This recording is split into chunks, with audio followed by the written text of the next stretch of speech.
Just 5 minute আগে আমাদের junior ডাক্তারদের টিমটা বেরিয়ে গেল। ওনাদের পক্ষ থেকে 42 জন সাইন করেছেন। এখানে আপনারা দেখতে পাচ্ছেন মনোজ পন্ত আমাদের পক্ষ থেকে chief secretary, government of West বেঙ্গলের পক্ষ থেকে মিনিটসে সই করেছেন এবং ডাক্তারদের পক্ষ থেকে, জুনিয়র ডাক্তারদের পক্ষ থেকে 42 জনের প্রত্যেকেই তারা তাদের সিগনেচার করেছেন। আমি আমাদের যে হোয়াটসঅ্যাপ গ্রুপ আছে নবান্নের, আমার সাথে আমার চিফ সেক্রেটারি মনোজ পন্ত, আমার সাথে আমার হোম সেক্রেটারি নন্দিনী, আমার সাথে ডিজি পুলিশ বেঙ্গল রাজীব কুমার, আমার সাথে চন্দ্রিমা আমার এমওএস হেলথ, এবং অবনীশ যে আমাদের আন্ডার সেক্রেটারি সে ছিল। তাছাড়াও অনেক অফিসাররা এবং অনেক বন্ধুবান্ধবরা, মানে যারা কাজ করেন সারাক্ষণ প্রশাসনের, ওদের দেখভাল করার জন্য ছিলেন। যা সিদ্ধান্ত হয়েছে তা পুরো নবান্ন থেকে পাঠিয়ে দিতে। ডিটেলস আমি অভিনন্দন জানিয়েছি যে তারা আজকে এসছেন এবং বসেছেন বলে, এবং আমরা উভয় পক্ষই খুশি যে আমরা এতক্ষণ ধরে বিস্তারিত আলোচনা করতে পারলাম বলে। তারাও অনেক ইস্যু রেজ করেছেন, আমরাও আমাদের যা কমেন্টস আমরাও যতটা পেরেছি, ওদের বক্তব্যটা ওরা রাখতে চেয়েছিল আমরা সেটা রাখতে দিয়েছি, এবং আমরা আমাদের বক্তব্য যেটা, বড়দের সবসময় সৌজন্যটা একটু বেশি করতে হয়, তাই আমাদের বক্তব্য আমরা চেষ্টা করেছি ওদের গুরুত্ব দিয়েই করবার। আপনারা জানেন সিবিআই যে কেসটা তদন্ত করছেন, অভয়া পরিবারকে, অভয়ার উদ্দেশ্যে শ্রদ্ধা জ্ঞাপন করে মিটিংটা আমি শুরু করেছি পরিবারকে সমবেদনা জানিয়ে। এবং ওদের যে 5টা ডিমান্ড ছিল, তার মধ্যে ফার্স্ট ডিমান্ড তো ইনভেস্টিগেশন সিবিআই, ওটা তো অলরেডি সিবিআই করছে এবং সুপ্রিম কোর্ট মনিটরিং করছে, ওটা নিয়ে তো আমাদের হাতে নেই। প্লাস ওদের 4টে ডিমান্ড ছিল। 4টে ডিমান্ডের মধ্যে যেটা ছিল যে মেল ওরা আমাদের করেছে, একটা হচ্ছে 3টে নাম দিয়েছিল ফ্রম হেলথ ডিপার্টমেন্ট, একটা ডিএমই, একটা ডিএইচএস, আর একটা হেলথের প্রিন্সিপাল সেক্রেটারি। আমরা ওদের বোঝালাম যে একসাথে যদি পুরো ঘরটা খালি করে দেওয়া যায় তাহলে অ্যাডমিনিস্ট্রেশনটা চলবে কি করে। সুতরাং আমরা ওদের কথা মতো ডিএমএ এবং ডিএইচএসকে সরাবার সিদ্ধান্ত নিয়েছি, এবং তাদের সম্মানজনকভাবে, এর থেকে উঁচু পোস্ট ওদের আর কিছু হয় না। তো যাই হোক, যে একজন ডিএমই হতে পেরেছে বা ডিএইচএস হতে পেরেছে, এবং তারা যথেষ্ট জাস্ট হয়েছে, নতুন বেশি দিন হয়ওনি, কিন্তু যেহেতু ছাত্রছাত্রীরা বলছেন ওদের প্রতি আমাদের আস্থা নেই, তাই তাদের ব্যাপারটাকে গুরুত্ব দিয়েছি। বাট এটাও ঠিক, আমি কিন্তু ডিএমইকে বা ডিএইচএসকে আমরা কাউকে অসম্মান করিনি, কিন্তু ওদের বিরুদ্ধে যেহেতু চিকিৎসকদের ক্ষোভ আছে এবং তাই ওদের দাবি মেনে নিয়ে আমরা বলেছি এই দুজনকে সরানোর সিদ্ধান্ত আমরা নিয়েছি। 3 নম্বর হচ্ছে ওদের যেটা ডিমান্ড ছিল 4 নম্বর, 3টের মধ্যে 2টো করলাম। আর 4 নম্বর ডিমান্ড যেটা ছিল সিপি বিনীত গোয়েলকে সরিয়ে দেওয়ার জন্য। বিনীত গোয়েল ওদের কাছে নাকি আগেই স্বীকার করেছিল, যেটা ওরা মিটিংয়ে বললেন, যে আমি পদত্যাগ করতে চাই, কারণ আমার মনে হচ্ছে তোমরা যখন আমার প্রতি আস্থা রাখতে পারছো না, তোমাদেরও যেমন পরিবার পরিজন আছে আমারও আছে, এটা ওরা আমাকে মিটিংয়ে বলল। এবং বলার পরে আমরা কথা বলি নিজেদের মধ্যে, সিদ্ধান্ত নিয়েছি আগামীকাল 4টের পর আমরা কলকাতা পুলিশ এ বদল আনব এবং নতুন সিপিকে দায়িত্বভার বিনীত দেবেন। যতক্ষণ পর্যন্ত কোর্ট কেসটা কাল কমপ্লিট না হচ্ছে, 4টের পর আমরা টাইম দিয়েছি, সেক্ষেত্রে নতুন সিপি এবং আরও কিছু পুলিশের রদবদল হবে, সেটা চিফ সেক্রেটারি কালকে নোটিফাইড করে দেবেন আফটার 4 o'clock। এবং বিনীত যেখানে কাজ করতে চেয়েছে সেখানেই তাকে দেওয়া হয়েছে। আমরা এটাও বলেছি, দেখো পুলিশ আমাদের ফোর্স এবং তারা সারাক্ষণ কাজ করেন, তাদের দিকটাও আমাদের দেখা উচিত। থেকেই যেহেতু ওই দিন সিপি পৌঁছবার আগে নর্থের ডিসি পৌঁছেছিলেন আগে, এবং 14 তারিখে ঘটনাটা ঘটেছিল এবং ওরা অভিযোগ করেছিল, যার জন্য নর্থে ডিসিকেও সরিয়ে দেওয়ার সিদ্ধান্ত হয়েছে। ওখানে কাকে দায়িত্ব দেওয়া হবে সেটা কালকে ডিসাইড হবে। এছাড়াও সেফটি, সিকিউরিটি, হসপিটালের ডেভেলপমেন্ট, ইনফ্রাস্ট্রাকচার গুরুত্ব দিয়ে দেখা হবে এবং এক্ষেত্রে টাইম টু টাইম যদি কোনো প্রবলেম অ্যারাইজ করে চিফ সেক্রেটারির আন্ডারে একটি কমিটি বানিয়ে দেওয়া হয়েছে, যেখানে চিফ সেক্রেটারি নিজে দায়িত্ব নিয়ে ওরা যদি কথা বলতে চায়, chief secretary, home secretary, DG CP থাকবেন, তারা তাদের বক্তব্য জানাতেই পারেন। এইসব নানা রকম কথাবার্তা চলার পর আমরা, যেহেতু ডিটেলসটা আপনারা মেলেই পেয়ে যাবেন, আমি এটা বলি মিটিংটা পজিটিভ হয়েছে বলে আমি মনে করি। ওরাও নিশ্চয়ই মনে করে, তারাই বা সাইন করবে কেন, আর আমাদের চিফ সেক্রেটারি বা সাইন করবে কেন? আমরা বরঞ্চ ওদের দাবি একটু বেশি মেনেছি, তার কারণ ওরা ছোট বলে। এবং আমি লাস্ট যেটা বলেছি যে তোমাদের কাছে আমার আবেদন থাকবে যে তোমরা, আমি জানি তোমরা বলবে আমরা ফিরে গিয়ে জিবিতে আলোচনা করব, সেটা হতেই পারে। তোমাদের মধ্যে অনেকগুলো গ্রুপ আছে, অনেকগুলো মেডিকেল কলেজ আছে, হসপিটাল আছে, ঠিক আছে, তোমরা ফিরে গিয়ে আলোচনা করো, কিন্তু যেটা এখানে মিনিটসে সাইন করেছি আমরা দুপক্ষ, এরপর তোমরা কাজে যোগদান করো মানুষের স্বার্থে। চারিদিকে বন্যা হচ্ছে, আমার কাছে খবর আছে হুগলিতে খানাকুলে 35 জন মানুষ ট্র্যাপড হয়ে আছে। তাদের আগে বেরোতে বলা হয়েছিল, তারা বেরোতে পারেনি, কিন্তু জল হঠাৎ করে ছেড়ে দিয়েছে ডিবিসি, পাঞ্চেত এবং তেনুঘাট। মিটিং শেষ হওয়ার পরেও আমি হেমন্ত সোরেনের সাথে 3 বার কথা বলেছি, তাকে আমি বারবার রিকোয়েস্ট করেছি, কিন্তু আমি জানি না তারা কি করবে, কারণ ইতিমধ্যে যা জল ছেড়েছেন তাতে বীরভূম, বর্ধমান, বাঁকুড়া, হাওড়া, হুগলি, নর্থ 24 পরগনা, সাউথ 24 পরগনা অনেকটাই এফেক্টেড হয়েছে। হাওড়া, আমি নিজে যে বাড়ি আদিগঙ্গার সামনে থাকি, আমি দেখতে গিয়েছিলাম কি অবস্থা জলের। আমি এতটা জল আসতে কোনোদিনও দেখিনি, কারণ আমাদের গোলাটা হচ্ছে সবচেয়ে উঁচু, আমাদের এই জায়গাটা। আমরা সিঁড়ি বানিয়ে দিয়েছিলাম, প্রায় 14-15টা সিঁড়ি ছিল, একদম পুরো ভরাট হতে আর 5টা সিঁড়ি মাত্র বাকি আছে।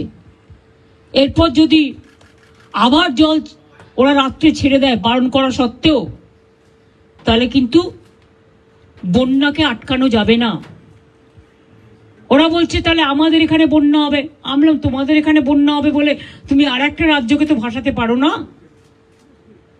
আমাদের না জানিয়েই সকালে প্রায় 80-90 হাজার কিউসেক ওয়াটার ছেড়ে দিয়েছে, ফলে একেতে 3-4 দিন কন্টিনিউয়াস বৃষ্টি।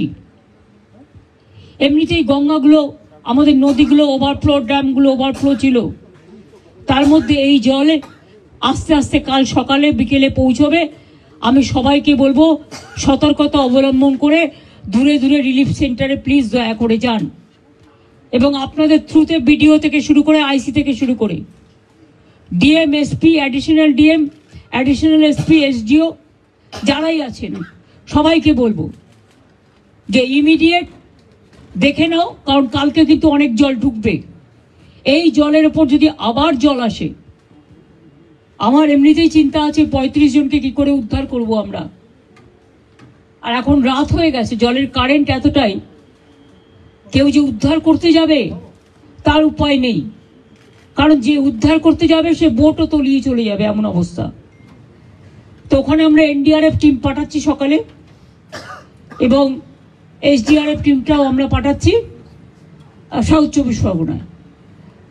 সুতরাং আমরা প্রত্যেকে অ্যালার্ট আছি। বিভিন্ন জেলার নেতৃবৃন্দের সাথেও আমার কথা হয়েছে, সিএস নিজে মনিটরিং করছেন 24x7, এবং তিনি নিজেও ডিএমদের সাথে বারবার করে আজকে 2-3 বার ভার্চুয়াল করেছেন। উনি অলরেডি আমাদের 24x7 মনিটরিং চলছে, টাইম টু টাইম কি অবস্থা। এবং মানুষকে আবার আবেদন করছি, প্লিজ দয়া করে জল আর আগুন এই দুটো জিনিস নিয়ে আমাদের মনে রাখতে হবে যে কোনো মুহূর্তে জল ঢুকে যেতে পারে। দোতলা বাড়ি হলেও যদি একতলা ভেসে যায় তাহলে দোতলা ভাসতে কতক্ষণ নেবে? কাজে জীবনের ঝুঁকি দয়া করে কেউ নেবেন না, সতর্ক থাকুন, কিন্তু জীবন বাঁচান। একটা প্রাণের দাম অনেক বেশি। এটা আপনাদের মাধ্যমে অনুরোধ করব। যদিও আপনারা জুনিয়র ডক্টরদের স্ট্রাইক নিয়ে বেশি ব্যস্ত, কিন্তু তার মধ্যে আমার এই আবেদনটুকু যদি গ্রাম বাংলায় মানুষের কাছে পৌঁছে দিতে পারেন, বিশেষ করে জেলার মানুষের কাছে। কারণ কলকাতায় যদি এই অবস্থা হয় গঙ্গার, তাও তো হাই টাইড আজকে ছিল না। আমি দেখছি এখন জোয়ার আছে, জলের স্রোতের টান খুব বেশি আছে, এবং সেই জন্যই বুঝতে পারছি না, ইভেনিং আমরাও হয়তো যে কোনো সময় ডুবে যেতে পারি। জলের যে স্রোত আছে, তারপরে যদি আবার জল ছাড়ে, নিজেদের ঠিক রাখার জন্য অন্য স্টেটের উপরে ছেড়ে দিলাম, এটা কিন্তু ঠিক হচ্ছে না। আমি আমার প্রতিবাদ জানিয়েছি। হ্যাঁ, বলেছি আমি যে আপনারা প্লিজ কর্মবিরতি তুলুন। এত কিছু আলোচনা, আপনাদের 4টের মধ্যে 3টে ডিমান্ডই মেনে নিয়েছি। তাছাড়াও সিসিটিভি, লাইট, রেস্টরুম, ওয়াশরুম এগুলো করে দেওয়ার ব্যাপারেও 100 কোটি টাকা দেওয়া হয়েছে। এবং এছাড়াও সিকিউরিটি অডিটিং এর ব্যাপারেও আমরা দেখছি। সবার যাতে নিরাপত্তা থাকে, আমাদের যতদূর সম্ভব আমরা করব। আপনাদেরও বলবো লক্ষ্য রাখতে, কারণ দায়বদ্ধতা কিন্তু বোথ সাইডেরই থাকে। আর আমি আপনাদের কাছে অনুরোধ করব, অনেক মানুষ মারা গেছে, অনেক মানুষের কষ্ট হচ্ছে, চিকিৎসা পাচ্ছে না, অনেক পেশেন্ট আটকে আছে। সুতরাং মানুষ মনে করে আপনারাই তাদের ভগবান। সুতরাং আপনাদের আমি কাজে ফিরতে অনুরোধ করব। সমস্যা থাকলে সমাধান করতে হয়, আলোচনার পথ সবসময় খোলা থাকে। আজকে 3 দিন অপেক্ষা করার পর, আজকে 4 দিন 5 দিন, 3 ঘন্টা 2 ঘন্টা 3 ঘন্টা অপেক্ষা করার পর আজকে প্রায় সব প্রসেস শেষ করতে 5.5 ঘন্টা টাইম লেগেছে।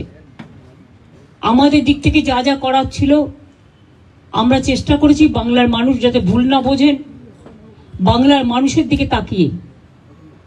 এবং এটা নিয়ে আবার যেন কেউ অপপ্রচার দয়া করে করবেন না।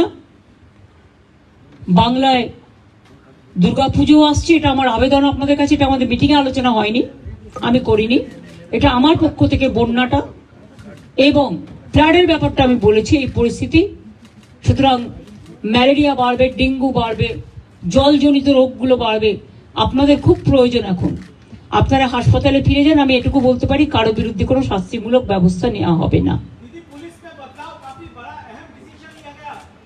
लिया तो गया, कोशिश किया है जूनियर डॉक्टर का बात सुनने के लिए, लेकिन हमारा पुलिस भी बहुत सारे काम करते हैं। अगर काम करते करते किसी को 2 मिनट देर हो जाता है, कोई काम पे अगर थोड़ा गलती हो जाता है, तो उसको लेके अगर किसी को गुस्सा है तो गुस्सा निभाने के लिए, गुस्सा निपटाने के लिए हमने कोशिश किया। हेल्थ डिपार्टमेंट, पुलिस डिपार्टमेंट में जो जस्टिस उन्होंने मांगा, हमें कोशिश किया। हमारा पुलिस जो सीपी को हम चेंज करने का फैसला किया है, उनको साथ बात करके उनको कॉन्फिडेंस में लेके, उन्होंने भी नहीं चाहते थे जितना उसका खिलाफ में बहुत सारे बात उठाया। उन्होंने भी कहा कि हमारा भी परिवार है, हमारा परिवार को अच्छा नहीं लगता, इसी के लिए हम भी छोड़ने चाहते हैं। उन्होंने खुद, और डॉक्टर लोग जब मिलने गया था तो उन्होंने बताया। और हमारा हेल्थ डिपार्टमेंट का 3 की पोस्ट है, जैसे डीएमई डीएचएस ऐसा नहीं हो सकता है, इसको पैनल करके प्रोसेस करके तभी कर सकता है। तो अभी हम चीफ सेक्रेटरी को बोला है कि प्रिंसिपल सेक्रेटरी को लेके बात करके इसको अभी आप लोग देखभाल कीजिए, जब प्रोसेस हो जाएगा तब हम देखेंगे। ऐसा बात हुआ है। हेल्थ में भी उसको 3 ऑफिसर को ट्रांसफर का बात हटाने के बात किया, लेकिन हम 2 मांग लिया। इससे ज्यादा हम क्या कर सकते हैं? हम 99% मान लिया। I am not saying anything which is when the matter is sub judice. My humble request to all the junior doctors, whatever they demanded, Out of this fourth demand, what is with us? We accepted 3 demands and we requested them to join the work so that commoners should not suffer, there should not be more and more death from the commoners. And nowadays when we are facing dengue, malaria and also flood-like situation.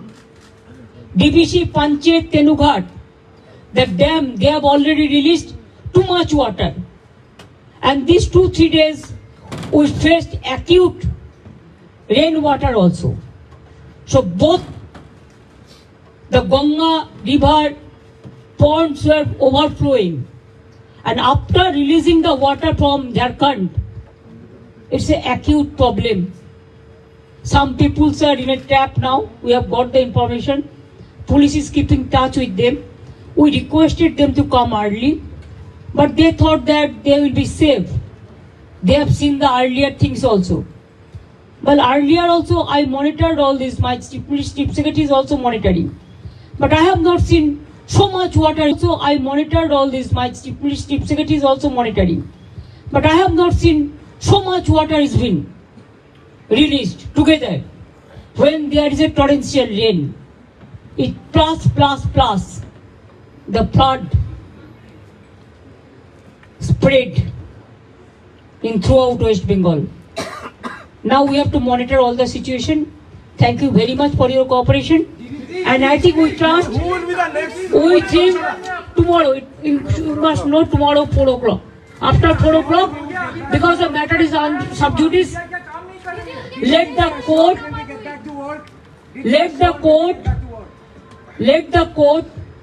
we respect the court, highest judiciary, we have a great respect. So whatever the matter is sub judice, there we cannot interfere. It is the court decision and it is Supreme Court monitoring case. We want justice and we want of course the justice from Abhaya to all